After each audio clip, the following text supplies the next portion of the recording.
Sebelumnya, kita telah belajar tentang gerak lurus. Ada kelajuan, kecepatan, dan percepatan. Gerak lurus terbagi menjadi dua, yaitu gerak lurus beraturan atau GLB dan gerak lurus berubah beraturan atau GLBB. Gerak lurus beraturan memiliki ciri yaitu kecepatannya tetap dan gerak lurus berubah beraturan memiliki ciri kecepatannya berubah-ubah. Jika kecepatannya bertambah atau dipercepat, disebut GLBB dipercepat. Dan jika kecepatannya berkurang atau diperlambat, disebut GLBB diperlambat. Kali ini kita akan membahas lebih lanjut tentang ticker timer dan tetesan oli pada GLB dan GLBB. Ini adalah ticker timer pada GLBB. Ticker timer adalah alat yang memberikan ketukan pada pita dengan frekuensi tetap. Pita kertas digunakan untuk mencetak hasil ticker timer, sedangkan yang menggerakkan pitanya adalah mobil mainan. Hasil dari pita kertas tersebut ada 3 kemungkinan. Kemungkinan yang pertama adalah seperti ini.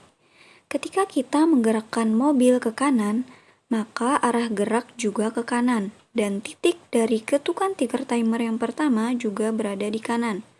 Sedangkan yang paling kiri adalah titik terakhir.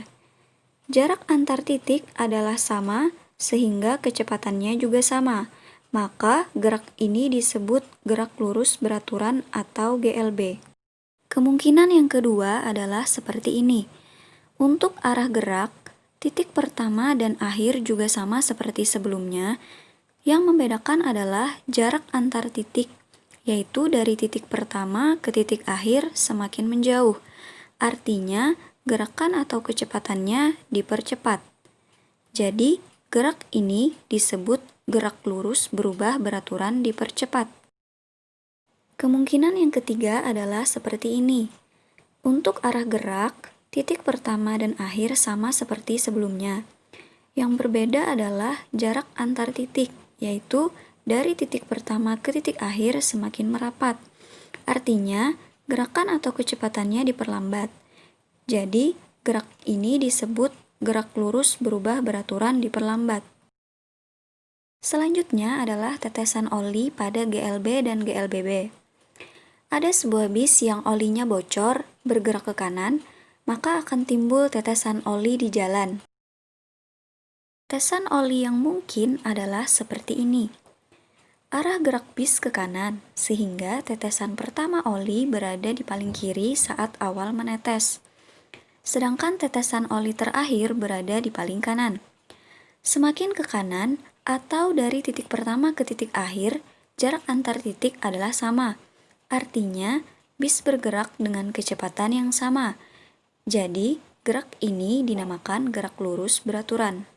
Kemungkinan yang kedua untuk tetesan oli adalah seperti ini. Untuk arah gerak, titik pertama dan akhir sama seperti sebelumnya. Yang berbeda adalah jarak antar titiknya, yaitu dari titik pertama ke titik akhir semakin menjauh. Artinya, kecepatan bis bertambah atau dipercepat. Jadi, gerak ini dinamakan gerak lurus berubah beraturan dipercepat. Kemungkinan tetesan oli yang ketiga seperti ini. Untuk arah gerak, titik pertama dan akhir sama seperti sebelumnya. Hanya saja, jarak antar titik dari titik pertama ke titik akhir semakin merapat, atau kecepatannya berkurang. Jadi, gerak ini dinamakan gerak lurus berubah beraturan diperlambat. Dari ticker timer dan tetesan oli tadi, dapat kita buat grafik kecepatan terhadap waktu untuk GLB, GLBB dipercepat, dan GLBB diperlambat. Untuk GLB, grafiknya tetap, GLBB dipercepat, grafiknya naik, dan GLBB diperlambat, grafiknya turun. Jika sebelumnya kita belajar tentang bagaimana benda bisa dikatakan bergerak, GLB dan GLBB, sekarang kita akan membahas tentang apa sih yang menyebabkan benda dapat bergerak. Sebelum itu, mari kita lihat ilustrasi berikut ini.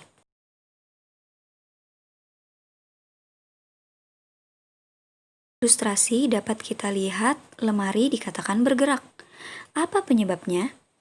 Ya benar, karena adanya dorongan. Pada prinsipnya, yang mempengaruhi gerak benda adalah gaya. Gaya itu sendiri adalah suatu tarikan atau dorongan. Gaya dibedakan menjadi dua, yaitu gaya sentuh dan gaya tak sentuh. Gaya sentuh bekerja melalui sentuhan langsung, misalnya gaya gesek dan gaya otot. Sedangkan gaya tak sentuh bekerja tanpa sentuhan langsung, seperti gaya gravitasi. Gaya merupakan besaran vektor, yaitu besaran yang memiliki nilai dan arah. Vektor digambarkan seperti anak panah. Arah anak panah menunjukkan arah gaya, dan gaya sendiri disimbolkan dengan huruf F, satuannya N. Jika suatu benda dikenai lebih dari satu gaya dinamakan resultan gaya. Dalam arti lain, resultan gaya merupakan jumlah gaya yang bekerja pada suatu benda. Seperti pada ilustrasi sebelumnya, sebuah lemari didorong oleh dua orang, maka lemari tersebut dikenai dua gaya, yaitu dari orang pertama dan orang kedua. Jika gaya orang pertama kita misalkan dengan F1 dan gaya orang kedua kita misalkan dengan F2, maka resultan gaya bisa kita hitung dengan menuliskan resultan gaya sama dengan F1 ditambah F2. Bagaimana jika arah gaya berlawanan? Untuk memudahkan perhitungan, digunakan tanda positif untuk arah gaya ke kanan dan tanda negatif untuk arah gaya ke kiri. Contohnya, tentukan resultan gaya dan arah dari gambar berikut. Karena ada 3 gaya, maka kita jumlahkan ketiganya, yaitu F1 ditambah F2 ditambah F3. Karena F1 dan F2-nya ke arah kanan, maka bernilai positif. Sedangkan F3 ke arah kiri, maka bernilai negatif. Setelah kita hitung, resultan gaya sama dengan min 1 Newton. Tanda negatif menunjukkan arah ke kiri, sehingga dapat disimpulkan resultan gaya adalah 1 Newton ke arah kiri. Selain gaya gesek, gaya otot, dan gaya gravitasi, ada juga yang namanya gaya berat. Gaya berat disimbolkan dengan W dan dapat dihitung dengan mengalihkan massa dikali percepatan gravitasi. Contohnya seperti pada gambar katrol berikut. Jika massa benda yang diangkat katrol sebesar 5 kg, maka berapakah berat benda tersebut? Berat benda dapat kita hitung dengan mengalihkan massa dikali gravitasi. Massanya 5 kg, gravitasinya yang kita pakai adalah 10, sehingga berat benda tersebut sama dengan 50 Newton. Nah, itu tadi penjelasan. Semoga Soleh dan Solehah bisa memahaminya ya. Terima kasih. Assalamualaikum warahmatullahi wabarakatuh.